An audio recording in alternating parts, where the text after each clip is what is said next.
நீங்கள் யோசிக்கலாம், நான் இங்கே ஏன் அமர்ந்திருக்கிறேன் என்று. நான் ஒரு சிறிய இடைவெளி எடுத்துக்கொள்கிறேன். அது எனக்கு என்னுடைய பயணத்தை நினைக்கவும் சிந்திக்கவும் வாய்ப்பளிக்கிறது. எங்க அப்பா, அவர் ஒரு மேடை நடிகர். அதுல அவர் மிகவும் திறமையானவர். அவற்றில எனக்கு யமன் பாத்திரம் மிகவும் பிடித்தது. என் அம்மா குடும்பத்திற்காக சந்தித்த சிரமங்கள். என்ன ஒரு அற்புதமான தாய்! அவர் எனக்கு வாழ்க்கையின் பல பாடங்களை கற்றுத்தந்தார். என் இளமை பருவ நாட்களை நினைக்கிறேன். நான் மிகவும் சுட்டித்தனமாக இருந்தேன். என் நினைவில் என் இளமை நாட்கள் மிளிர்கின்றன.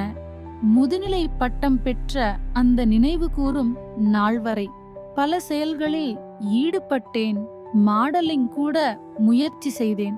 ஆனால் என்னுடைய மிகப்பெரிய கனவு ஒரு விண்வெளி வீரராக வேண்டும் என்பதே. நான் என்னை தயார்படுத்திக் கொண்டேன். என் கனவுகளை நோக்கி நடந்த நேரம். அப்போதேதான் என் பெற்றோர்கள் எனக்கு ஒரு மணமகனை பார்த்தார்கள். நான் கவலையில் மூழ்கினேன். என் கனவுகள் என்னாகும் என்று நினைத்தேன். நான் அவரை சந்தித்தேன். அவர் இனிமையாகவும் என் எதிர்கால இலக்குகளை மிகவும் புரிந்து கொள்ளக்கூடியவராகவும் இருந்தார். நான் இதை எதிர்பார்க்கவில்லை. அவரின் தந்தை, அவர் எப்போதும் தனது வணிகத்தில் கவனம் செலுத்துவார். மேலும் ஒரு உறுதியான மனிதர். அவரின் தாய் குடும்பத்தின் தூணானவர். அனைவரையும் தங்கள் கனவுகளை பின்தொடர தூண்டியவர். நான் மிகவும் மகிழ்ச்சி அடைந்தேன். இதை நம்ப முடியவில்லை. அனைத்தும் மாறிவிட்டது. அடுத்த ஆண்டு நாங்கள் திருமணம் செய்து கொண்டோம். இந்த முறை இன்னும் உற்சாகமாக பயணிக்கிறேன் என் கணவரின் துணையுடன். கனவுகள் நிஜமாவலாம்.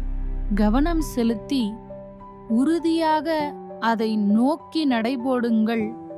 உங்கள் விடாமுயற்சியால் அவை நிறைவேறும். முழு சூரியனும் நட்சத்திரம் காட்டிருக்கும்.